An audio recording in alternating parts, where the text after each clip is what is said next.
We're part of an international family called the World Association of Girl Guides and Girl Scouts, WAGGS. WAGGS supports girls and young women to develop their full potential as responsible citizens of the world. There are 10 million members across 150 countries in 5 regions worldwide. As a member, girls and volunteers can have great adventures. They can visit our World Centres and make the most of international volunteering opportunities and education programmes. WAGGS is the largest voluntary movement dedicated to girls and young women in the world. It was founded in 1928 as the umbrella organisation for guiding associations around the world. Today, WAGGS has links with many other organisations, including the United Nations. We hope you enjoy listening to some of our volunteers and taking part in some of the activities that will be displayed on the activity cards.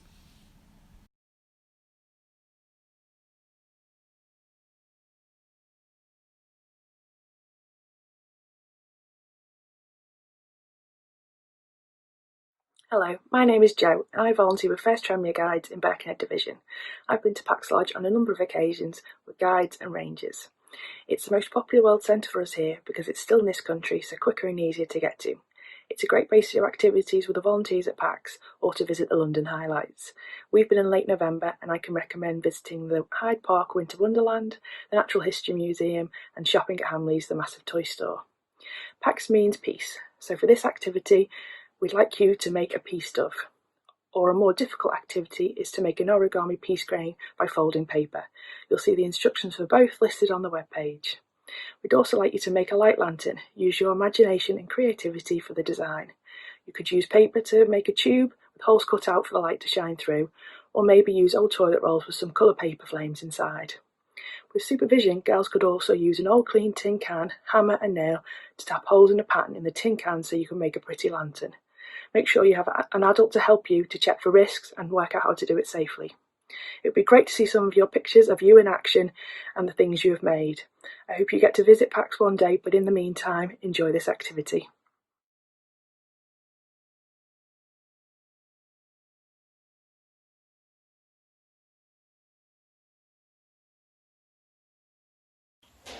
Hi, my name is Carol and I'm a guide leader with First Launton Hove Guides. Last year in May 2019 I was lucky enough to visit our chalet.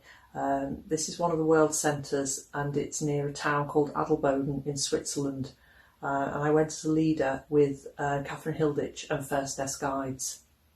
We were booked on a mini break and we stayed at the chalet for 2 nights.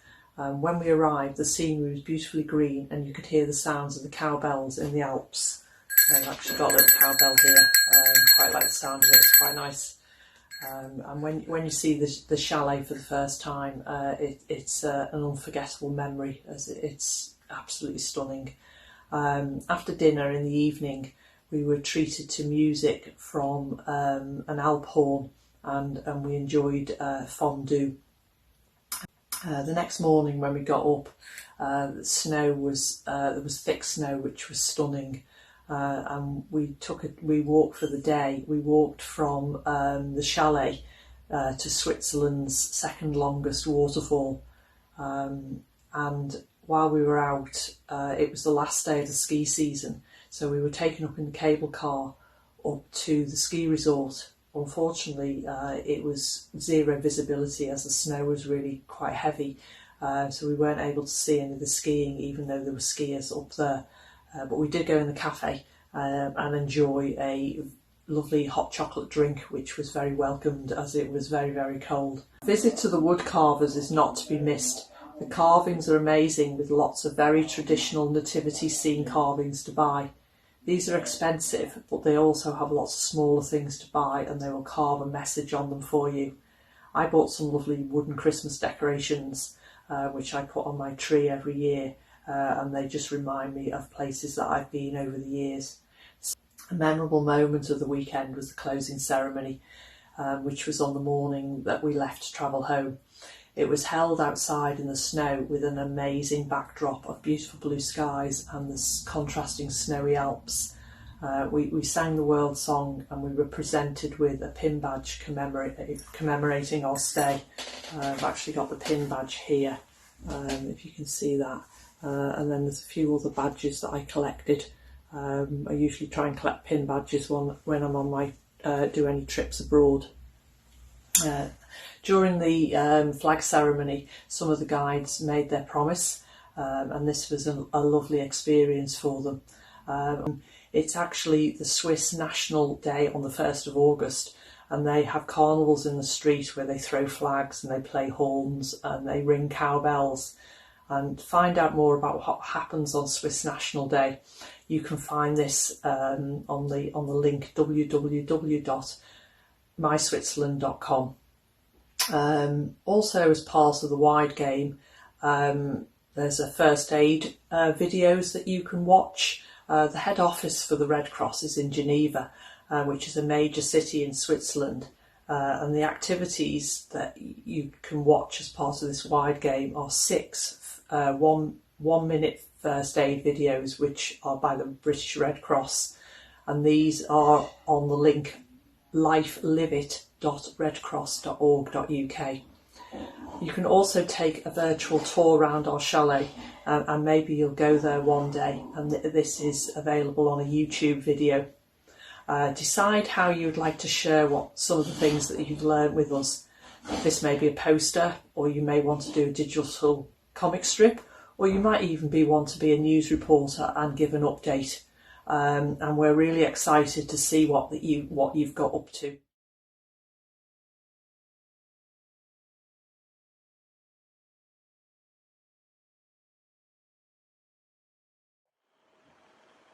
Hello everybody, I'm Hannah, or otherwise known as Tawny Owl, and I run First Bedmonton Brownies in Bedmonton Division.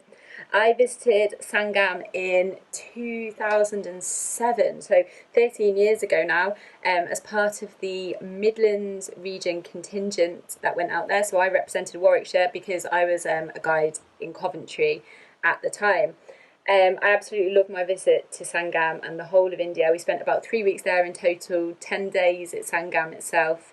Some of the highlights of me from when I was at Sangam was I remember wanting to phone my mum and dad one day. I hadn't spoken to them for a couple of weeks because you have too much fun to remember to phone your parents. But we were walking out of the gates, and there was a couple of cows just stood outside the gates, and they followed me and my friend all the way down the pavement into town to use the phone box, and then waited for us outside and followed us all the way back in again, which was funny because Sangam itself is a really peaceful and tranquil place. And it's a complete contrast to what you find outside the gates in Pune, the city where it's located. A couple of other things that we did when we were there is we undertook some charity work. So we taught children on a minibus that went round and collected them from different parts of the city. It was to give children the opportunity for some education regardless of where they lived and their access to transport, which was lovely.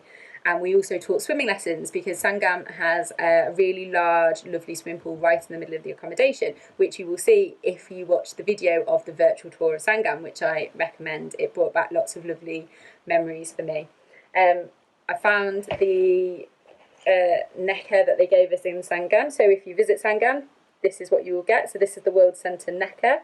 So you can see here.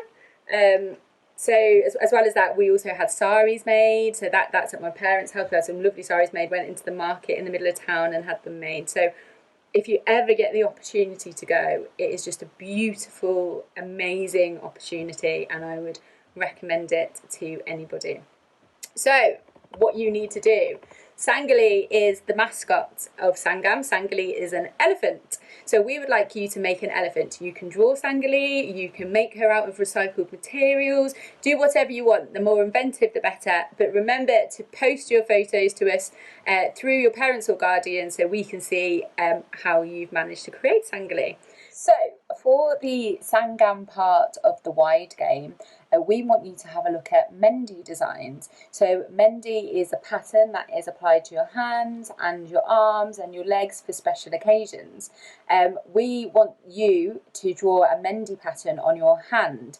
So please can you draw around your hand on a piece of paper, cut it out, draw your Mendy pattern on it, which you can find lots and lots of designs online if you want to have a look at that. Some of you might have already done something like this in your unit meetings when you do Rangoli patterns.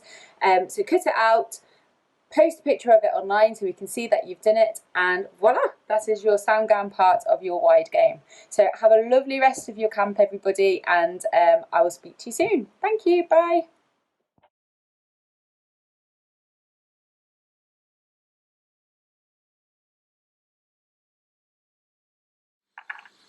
Hello, my name's Kath, also known as Snowy, and I run Guides and Brownies at First Nest, which is in Hindon Division.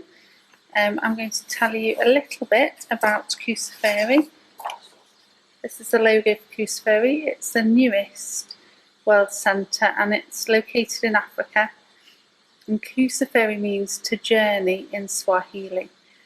So it doesn't actually stay in any particular place like all the rest of the World Centres. It moves from one country to another. So in 2019 it was in Tanzania, and in 2020 it was meant to be moving to Ghana. I was supposed to be going to Ghana in July 2020 to the event there at the headquarters in Accra. However, due to unforeseen circumstances called COVID-19, we did not go. Hopefully it's been postponed till next year, so I'll still get to go. So, for this part of the WAGGGS game, we're going to have a go at some African drumming and dancing. So for the dancing, you'll need a clear space to move around in. And for the drumming, if you happen to have an African drum in your house, that's really good. If you haven't, one of these or something like this will be equally as good, or go in your kitchen and find some pans or something to do your drumming. And I hope that you enjoy the videos below, and please can you get your parents to post some photos or videos of you drumming. Good luck, and I really look forward to seeing the drumming. Thanks, bye.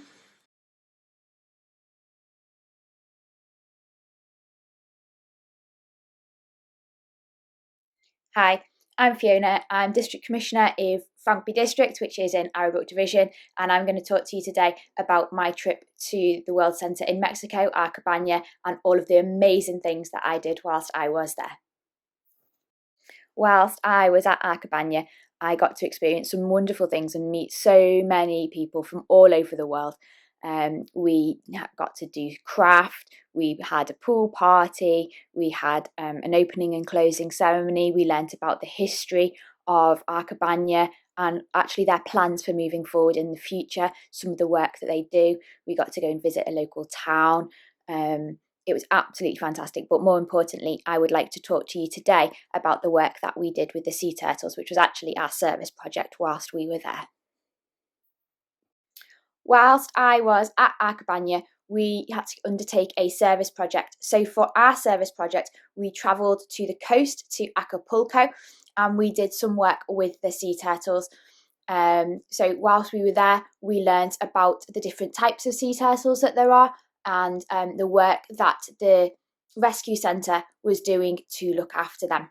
Whilst we were at Turtle School, we learned about the work that the centre does. So the gentleman that ran it had been working there for 22 years, and every night he patrols the beaches and marks out where the turtles are nesting on the beaches. Then him and his team actually go and dig up the eggs and take them back to his centre and rebury them in specialist nests, because what happens is that the turtle eggs are so popular that the poachers steal them, which then means that they're sold off. People use them as a delicacy in restaurants, and then they can't hatch and go and live lives in the sea. So this gentleman has been working there doing that for 22 years. He patrols them, but he said what was really, really sad was that over the years, the loud turtles, which are the biggest turtle in the sea, he'd gone from, in 2018, he'd protected over 200 of the really small these turtles. He'd protected over 200 of those nests, but for the really big turtle, the loud turtle, he'd only been able to protect 7 nests, which shows how endangered some of these animals actually are. So the first job that we had to do at the Turtle Centre was we had to do a beach clean. So in the beach clean, we cleared bags and bags and bags of plastic rubbish from the beaches. It mainly consisted of plastic bottles, bottle lids, plastic bags, flip-flops, even some cans and just other rubbish that had washed up. It was really, really sad because we saw a dead turtle that had ingested some plastic bags and had also got the plastic, I don't know what to call it, like can holders. It got caught around its neck and had strangled it. So it was really, really sad, but it brought home to us the reason why we were doing what we were doing. The second job we had to do at the Turtle Centre was we had to clean out all of the nesting sites. So once the baby turtles had hatched, obviously all their eggshells stay within the nest. So we had to dig down into the nest and we had to clear out all of the eggshells. This served for two purposes. Firstly, so that they didn't decompose and rot in the sand, but also so that the manager, the owner of the centre, could actually count the number of eggshells that there were, so he could work out and keep records of how many turtles had hatched within the centre, so he can look at trends over a period of years. So the turtles that we worked with whilst we were there were Golfina turtles, or the olive ridley turtle, which is the smallest of the sea turtle species. So here I've got a little model to show you. As you can see, it is about, well, it's smaller than the palm of my hand, and this was the size of the baby turtles that we had the honour and privilege of releasing into the sea. Once we had released our turtles into the sea, the gentleman told us that obviously not all of them will survive. Some of them will be taken by predators. Some of them won't naturally make it.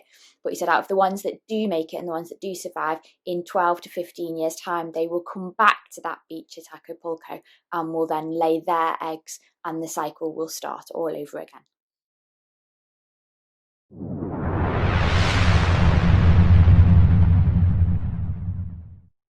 We hope you enjoyed visiting our World Centres and completing some activities. We love that Girl Guiding offers international experiences at home or away.